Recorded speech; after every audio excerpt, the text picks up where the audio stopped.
pencerahan dari semua tokoh-tokoh agama yang kurang lebih menyampaikan hal-hal yang sama mengenai masalah agama sebagai ajaran kasih dan sebagainya, termasuk juga pencerahan dari Pak Ken untuk yang justru dalam bentuk lain menyatakan bahwa kita harus sadar sesadar-sadarnya bahwa bagaimana terorisme telah bergerak dan bagaimana terorisme itu sesuatu yang membahayakan kita semuanya. Kita merasa sangat prihatin tentunya, sedih dan murka atas terjadinya peristiwa pemboman yang terjadi di Makassar baru-baru ini, yang merupakan urutan dari pemboman yang sebelumnya yang tadi juga diceritakan oleh Pak Damianus. Lalu kemudian yang membawa korban masyarakat, orang yang tidak ada kaitannya, tidak berdosa. Termasuk sebetulnya adalah kasihan kepada si peneror sendiri yang menjadi korban, yang pasti juga korban peneror ini tidak tahu apa yang dia perbuat sebetulnya. Sudah banyak kutukan kecaman diberikan oleh Presiden sendiri, oleh MUI, oleh semua tokoh agama, oleh banyak organisasi yang mengecam tindakan tersebut. Tapi memang tidak cukup untuk itu dan perlu dibarengin dengan tindakan nyata. Harus ada upaya gerakan-gerakan toleransi dan moderasi yang masih perlu dilakukan di Indonesia. Itu tadi yang banyak dibicarakan oleh para tokoh-tokoh tadi.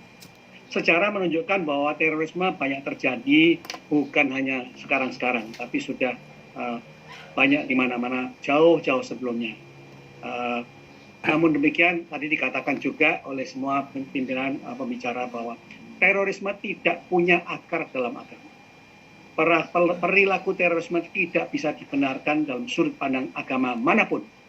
Semua agama tidak ada yang membenarkan perilaku terorisme, termasuk juga agama Islam, agama Kristen, Buddha, Hindu, dan semua yang lain. Jadi bahwa pengaitan terorisme dalam suatu agama itu sebetulnya merupakan pelecehan dan penyalahgunaan dari agama itu sendiri. Dan itu yang sering terjadi, makanya dikatakan oleh Pak Ken tadi itu bahwa mereka-mereka yang menjadi terorisme mengatasnamakan agama. Mereka sendiri bukan agamawan, tapi mereka sebetulnya adalah gerakan-gerakan yang menyangkut pada masalah politik. Munculnya pemahaman terorisme ini sedikit banyak dipengaruhi oleh sempit dan dangkalnya pemahaman tentang tafsir dan doktrin. Apapun, apakah itu doktrin agama, ideologi, dan yang lain. Sehingga penganut yang bersangkutan itu gagal memahami ajaran dan substansi pada doktrin yang dianutnya. Tadi sudah diuraikan beberapa konsep mengenai apa itu terorisme. Saya coba akan menyindir dalam bentuk yang beda, yaitu kalau ada berbagai teori dan definisinya. Jadi kalau saya menggunakan catatan dari namanya Walter Reitz, seorang pakar terorisme, yang mengatakan bahwa terorisme adalah satu strategi kekerasan untuk meningkatkan hasil yang diinginkan dengan cara menanamkan ketakutan di kalangan masyarakat umum. Itu juga salah satu. Kemudian ada seorang pakar yang bernama Paul Johnson yang juga mengatakan bahwa terorisme adalah suatu kejahatan kemanusiaan dan kejahatan politik. Dia tidak pernah mengatakan kejahatan agama, kejahatan kemanusiaan dan kejahatan politik. Dan tadi itu adalah uraian-uraian yang disebutkan oleh beberapa tokoh agama juga.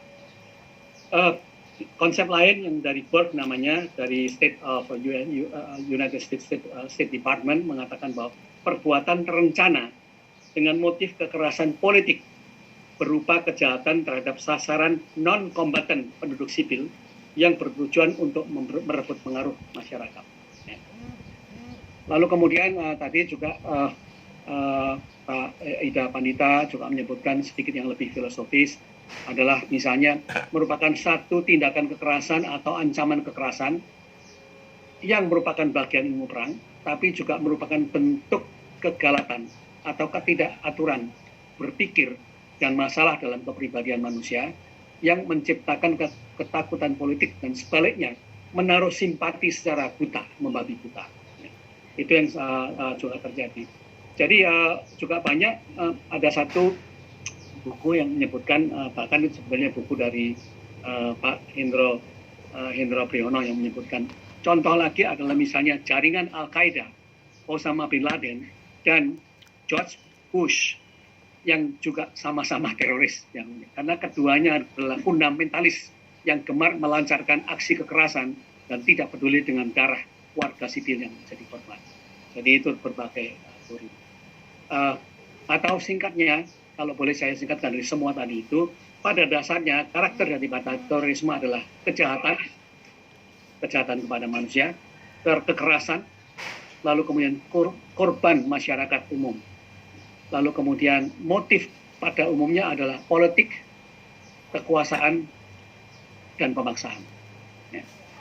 Jadi itu tadi kalau boleh saya simpulkan dari banyak pembicaraan. Beberapa langkah tadi juga disebutkan. Kita perlu mengajak semua elemen masyarakat dan institusi pemerintah untuk bergandengan tangan memotong mata rantai terorisme di Indonesia